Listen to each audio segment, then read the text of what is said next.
All right, welcome to the Algebra 2 Exponents test review. All right, for number 1, it says match each exponent rule with its equivalent. All right, so for the first one, we have a to the power of m times a to the power of n. So when you multiply like bases, you add the exponents. So that's c.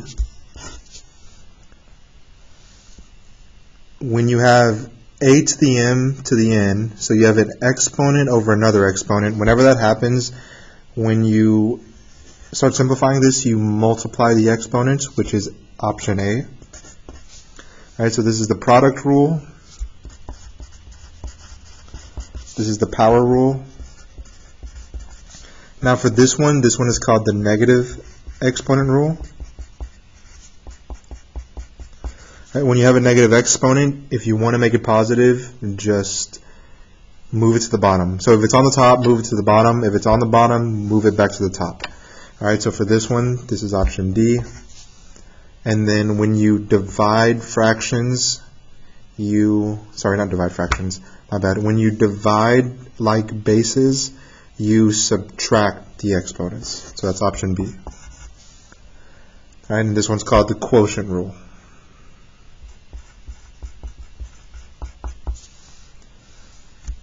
Alright, so those are the rules. We're going to use these rules for part 2. So simplify each of these. So for number 1, we have 7x cubed times 5x to the power of 8. Alright, so let's start off with the 7 and the 5. 7 and 5, just multiply them like normal. 7 times 5 is 35. X cubed times x to the 8. Those are the same base. We're multiplying, so that's the product rule. So we're going to add our exponents. So add the exponents. This is x to the power of 3 plus 8. So therefore this simplifies to 35 to the power, or 35x to the power of 11. All right, now for number 2. 8x squared y to the 5 divided by 4xy cubed. The 8 and the 4, just divide those like normal. 8 divided by 4 gives us 2. And again, they just have exponents of 1.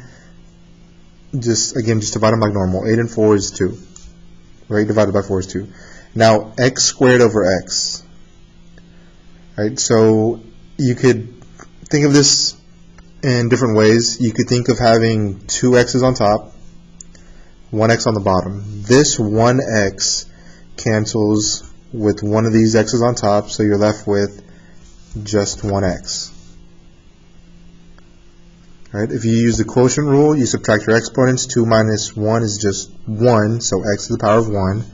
Here we have 5y's over 3y's, so y to the 5 over y cubed. 5 minus 3 makes 2, so y squared. Also, when in doubt, just expand your variables. So for example, like we did here, we had 2 x's on top, 1 on the bottom, so we're left with 1x. Here, this is saying you have 5y's over 3y's.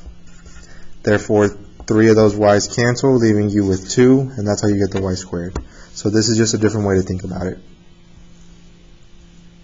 So let's see if this focuses.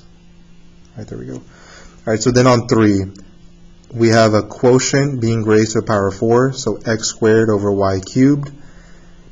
This is a power rule. Everything in here has to get raised to the power of 4. We have x squared being raised to the power of 4. Those are 2 exponents, so we have to multiply those. So that's going to give us x to the 8.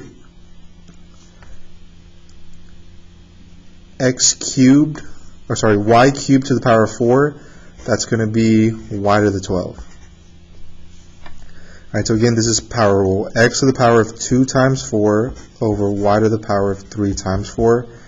And this is how we got this answer. Alright, so remember, anytime you have an exponent being raised to another exponent, you multiply. And this is the power rule. Alright, now on 4, there's different approaches you could take on this one also. Alright, this is a negative exponent. You could go ahead and just bring everything down to make it positive. Or you could also think of it this way. Every term in here gets raised to a power of -2. So x gets raised to a power of -2. Y to the 4 gets raised to a -2, but these are two exponents, so this is actually -8 when you multiply. Since both of these bases have negative exponents, we're going to bring both of them to the bottom, which gives us 1 over x squared y to the 8. And that's your answer. Again, another approach you could also take is, you know this is a negative exponent, so you could just go ahead and bring everything down to the bottom, which makes this -2 a +2, and then just raise everything in here. All right, so again, brought this down, we get a +2, then raise everything here with the power of 2, which gives you the same answer, x squared y to the 8. So either approach works. All right, the number 5, this is the easiest one. If something is raised to a power of 0, it just becomes a 1.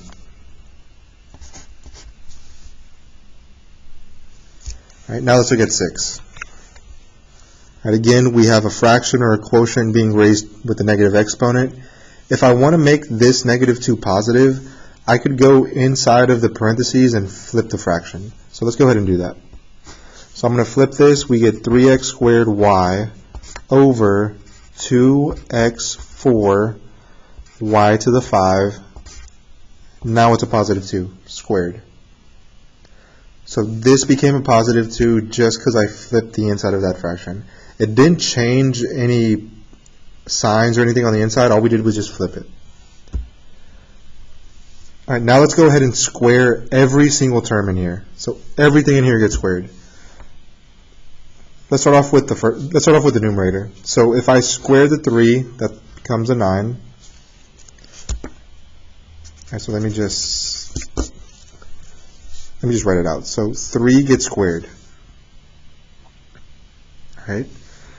X squared is being squared. So because those are two exponents on top of each other, this is saying 2 times 2. Oh, come on, focus. All right, there we go. So 2 times 2 right here. And then the y gets squared, which is just y squared. All right, so that's the numerator. Now everything on the bottom also gets raised to a 2. So the 2 is getting squared. X to the power of 4 squared. All right, 4 times 2. All right, this is a power rule. Again, exponents on exponents, you multiply them. Y to the 5, again, exponent on another exponent, you multiply the 5 and the 2. All right, so let me go ahead and simplify this. I'm going to write it over here. So 3 squared is 9. This becomes x to the 4. This becomes y squared. On the bottom, we get 4 from the 2 squared. X to the power of 4 times 2 gives us x to the 8. Y to the 5 times 2 gives you y to the 10.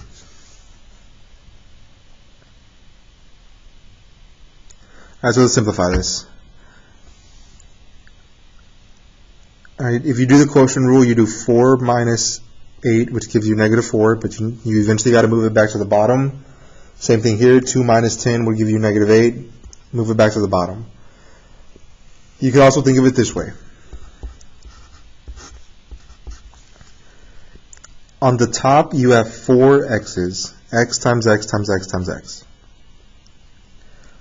On the bottom, you got 8 x's. All right, so 8 x's written out. 4 of these x's are going to cancel 4 of these. So then we're left with x to the 4 on the bottom. So again, you got 4 x's on top, 8 on the bottom, and 4 of the top ones cancel 4 on the bottom.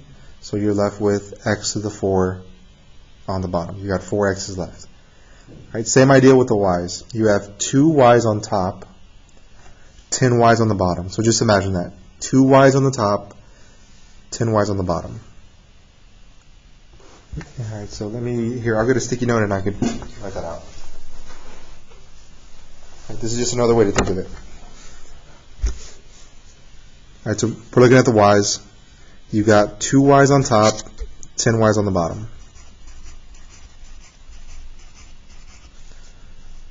One more.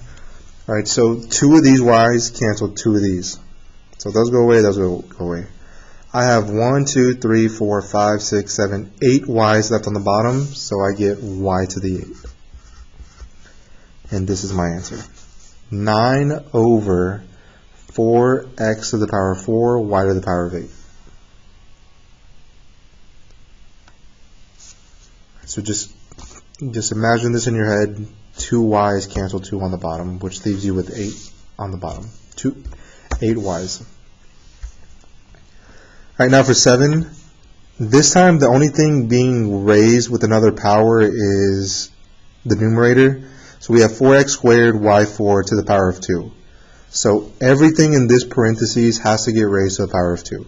The 4 gets raised to the power of 2. X squared gets raised to the power of 2. Right, but 2 is already an exponent. That's an exponent, so we have to multiply those together. Y to the 4 gets raised to a 2, but those are exponents, so you multiply them. And then the bottom just stayed the same. Nothing happened to the bottom.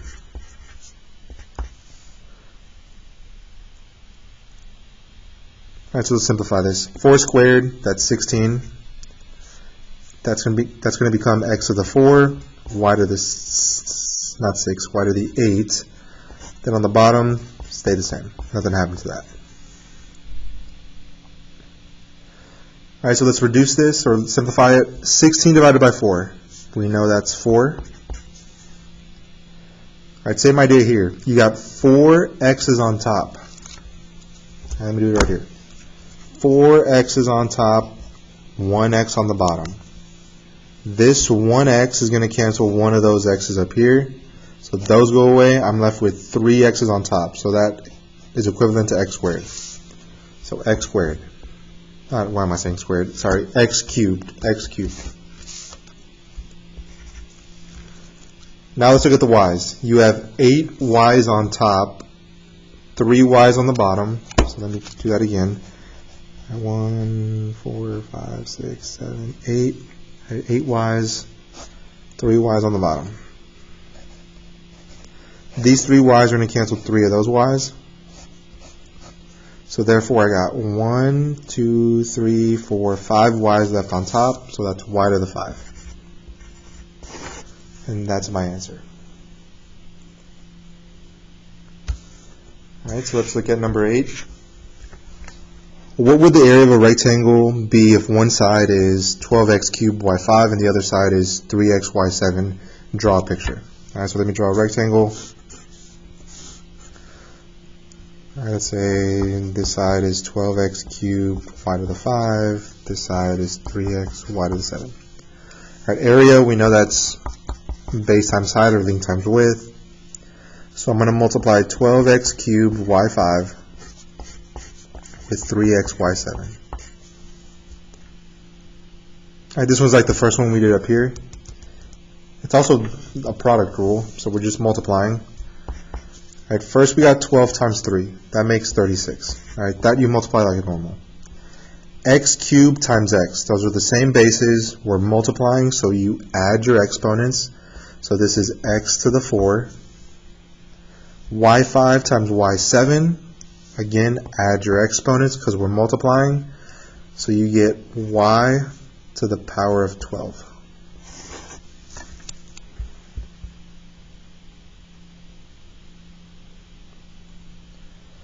Alright, so let's go to the bottom, part 3. Simplifying rational exponents. 64 to the power of 2/3. When you're simplifying these rational exponents, you want to get a base that matches, an exponent that matches the denominator here. Alright, so let's see, something to the power of 3 that gives you 64. That's going to be 4 cubed, right here, 4 cubed. So I'm going to replace my 64 with 4 cubed. It's still being raised to 2/3.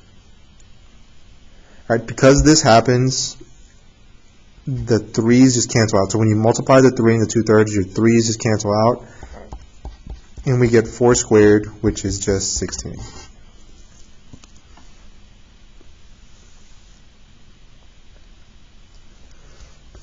Same thing on 10.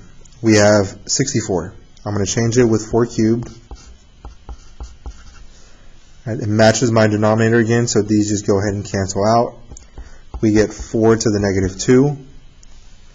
Right, again, you don't want negative exponents. One of our rules says if you have a negative exponent, just flip it. That's what we're going to do here. 1 over 4 squared gives us 1 over 16.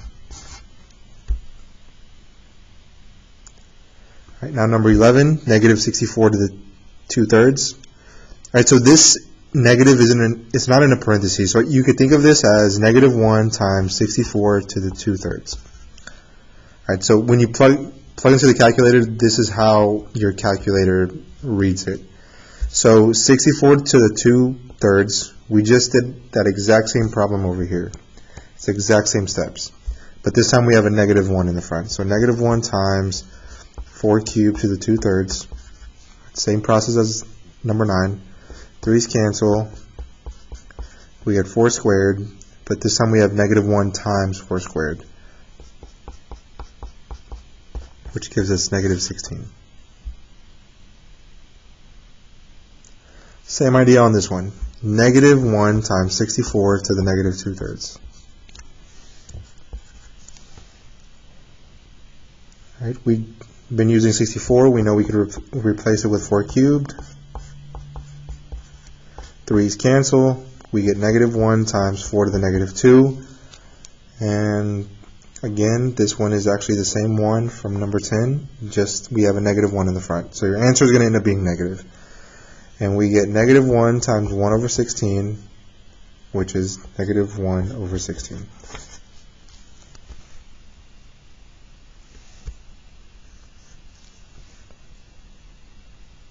Now let's look at 13. So 13 is a little bit different because the negative is inside of parentheses with the 64. So we got to find a number that we could cube to give us negative 64. So obviously we've been choosing 4 cubed. That would give you 64. But if we want to get a negative 64, this is going to have to be a negative 4 cubed. So we have negative 4 cubed raised to the power of 2/3. Your 3's cancel. We end up with negative 4 squared, which is positive 16. All right, negative 4 times negative 4 is 16. All right, so let's go to the next page. It says express each using simple radical form. All right, so just a reminder, you got to know this for the test. If you have a base being raised to, let's say, an power of x over y, so your exponent's a rational or it's a fraction. And this is an exponential form. If you want to write it in radical form, the denominator tells you the root. I'll use base. And the numerator tells you the power, so x. But also the order doesn't matter. You could actually do the power first, then do the root second, still get the same thing back. Alright, so just think of it like the ground. The roots are given from the denominator, and on the ground the roots are obviously under the ground. So the bottom number tells you the root, top number gives you the power. Alright, so on this one, express each using simple radical form. So here, so on 15, so simple radical form, this root of 49 can be written as 49 to the power of 1/4. Right, the 4 is the denominator, or the 4 is the denominator because that's the root, 1 is the power.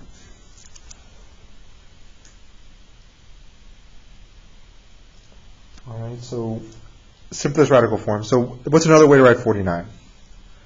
So let's see, what's another way to write 49? Looks like we just have 7 squared. Or here, let's here, we'll leave this one like this. Alright, so just converting. Alright, this is radical form. Here, we'll just leave it like this. This is exponential form.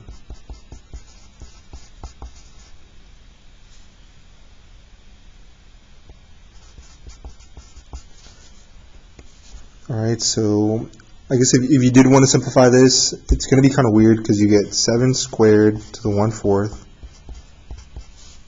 2 times a fourth makes 7 power of a half, which is the same as the square root of 7. Alright, so just know that this is radical, this is the exponential form, which is in the name. Exponential form is obviously the one that has the exponent on it. So on 16, we start with exponential form, we want to put it in radical form. Alright, the numerator is the power, denominator is the root. So this 3 is telling me to cube root the x, and the 2 is telling me to square it. Or again, you could square first and do the root second. Same thing. Alright, so now let's go to solving. We have 343 to the power of x equals 7. Alright, when you're solving for x, your goal is to always get the same base on both sides. Alright, so here we have 343 and 7. Alright, so let me change the 343 with 7 cubed. Alright, this is 7 cubed to the power of x, and this 7 has a power of 1. These two are exponents, so I'm going to go ahead and multiply the 3 and the x. We get 7 to the power of 3x equals 7 to the power of 1. Once you've simplified your exponents, you can just go ahead and drop your base. And then 3x equals 1, divide by 3, your answer is 1/3. And that's 17. Now on 18, if you're solving for x, we're going to have to flip this 1/8 because you want everything to be kind of level or kind of even. So 128 to the power of x equals a to the negative 1. So when I flip this here, when I flip this back, that negative exponent pops up again. So let's find something to replace the 128 and the 8 with. Alright, so it looks like I'm going to use 2 to the 7 and 2 to the 3.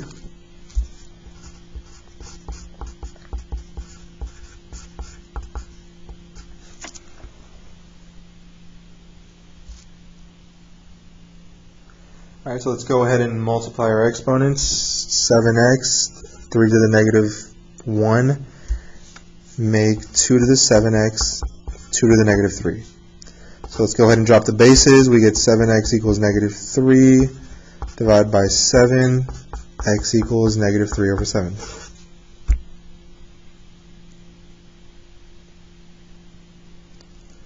Right, now on 19.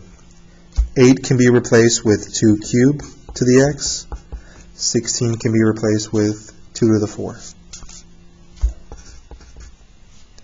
Alright, this becomes 2 to the 3x equals 2 to the 4. Drop your 2's.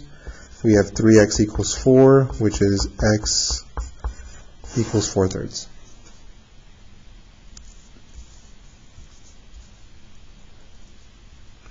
Alright, number 20, 1 over 81 to the power of x. I could go ahead and flip this to 81 to the negative 1 to the power of x equals 729.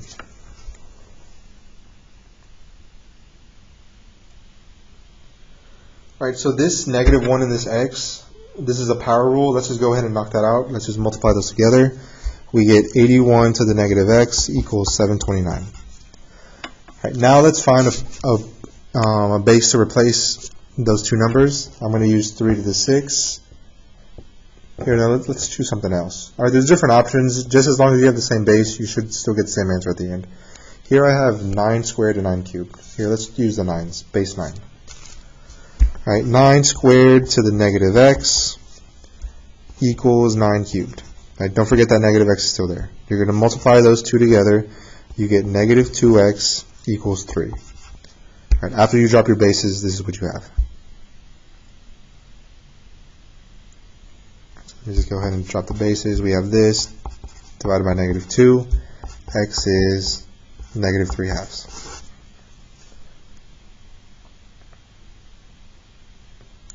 Right, now, same thing on 21. We have to flip this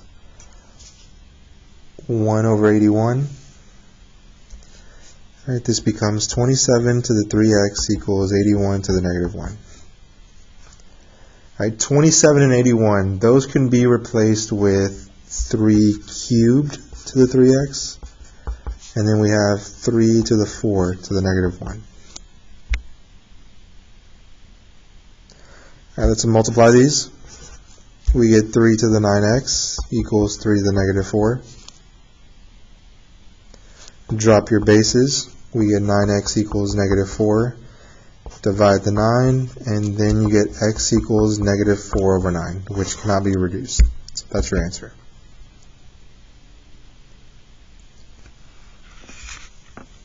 Right, 22. Again, we see this 1 over something, so we got to flip this to 16 to the negative 1. All right, something to replace 4 and 16 with. Here, you could use a 2, but isn't 4 squared also 16? So instead of changing both bases, if you could change at least one, go ahead and do that. Let me just change the 4 or the 16 to a 4 squared. Just don't forget that negative 1 is still there, because you got to multiply that. So when I multiply this, and after I drop my bases, we get, here, let me just write down the base. Alright, so drop your bases now. We get negative 2 equals 3 minus x. Minus 3, we get negative 5 equals negative x. Divide by negative 1. We get for our answer x equals positive 5.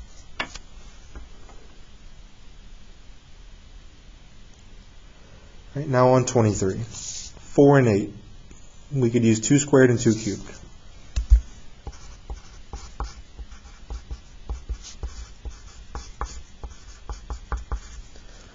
All right, let's go ahead and multiply our exponents. We get 2 to the 10x. And here, guys, be careful here. This is where a lot of people make common mistakes. They'll multiply the 3 and the 3x, which is correct, but then they'll forget to multiply the 2. This becomes minus 6. All right, so make sure you multiply this correctly. 3 times 3x minus 2 is 9x minus 6. Now let's go ahead and drop the 2's. We get 10x equals 9x minus 6. And let's subtract 9x. X equals negative 6.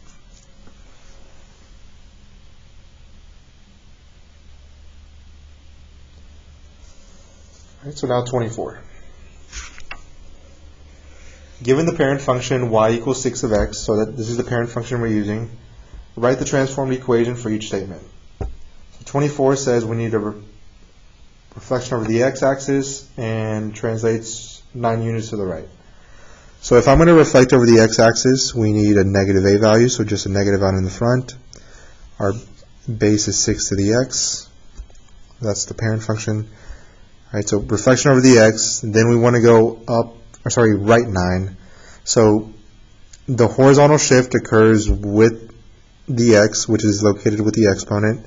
So if I want to go right 9, this has to be minus 9. But it has to be located up here, not down here, it's up here with the x. Alright, same thing on this one. Y equals, we want to go left 5, so plus 5 up here with the exponent, x plus 5. Then we want to go up 1, so then out here we could have a plus 1. Right, now let's be careful with reflection over the y. So if we want to reflect over the y-axis, it has to be 1 over the base. So 1 over the base, which is 6, to the power of x. Right, this 1 over 6 causes the reflection over the y because it could be seen as 6 to the negative 1x. Alright, so this 1 over 6 could be also viewed as this, but just write it this way, 1 over 6 to represent this. And then if we want to go down 4, just minus 4 at the end. And that's the equation. Alright, so 1 over the base causes reflection over the y. Alright, so we're almost done. Let's go to the last page. So what we're doing here is we're matching the equation with its correct function or correct graph, then getting the domain and range of the graphs, and then seeing if they're increasing or decreasing, and locating the asymptote. Alright, so let's do. Alright, so on 27. Alright, so you could always just graph these in the calculator, see which one matches the graph. But looking at the parent function compared to this one, I noticed that it shifted left. And the only one that shows a shift of left here is F. Alright, this one's telling me to go left 2. So F. Alright, we should not miss the domain. The domain is always negative infinity to infinity. The range from bottom up would be from 0 to infinity. And looking at the graph from left to right, it is increasing. Right, now for the asymptote. Alright, the asymptote is always y equals, and then here we could see it's at 0. Alright, you could also tell by looking at the equation if there's no k value at the end, it's just 0. So y equals 0. And then when you graph, always make sure that you when you graph, make sure it's always there. Alright, so now on 28. Looking at this compared to the parent function, it looks like it flipped upside down, so reflected over the x. The only one that does that is A. Also, I could tell that there's no k value at the end, so I already know my asymptote is 0. I could also tell from the graph. Alright, domain is negative infinity to infinity. Range. Alright, so range is always from bottom up. We start somewhere at negative infinity, and then it stops at 0.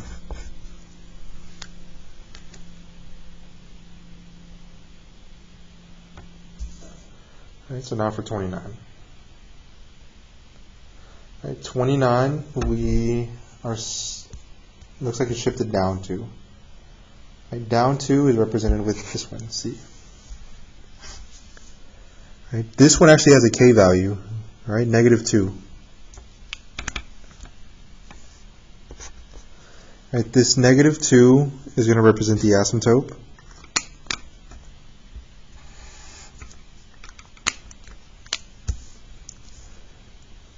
Right, so this negative 2 is the asymptote again, y equals negative 2.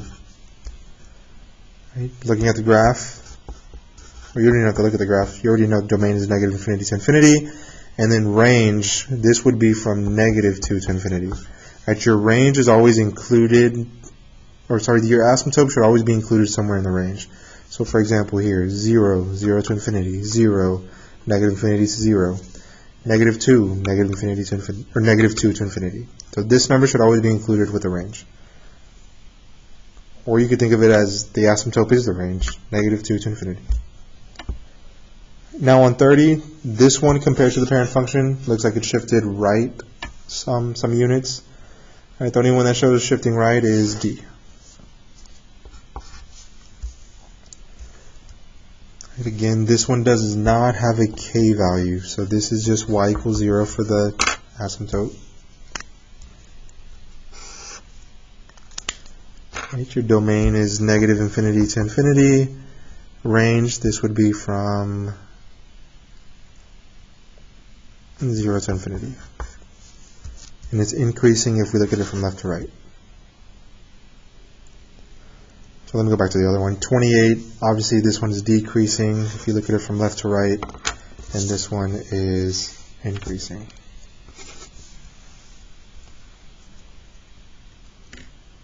Alright, so that's it for the test review.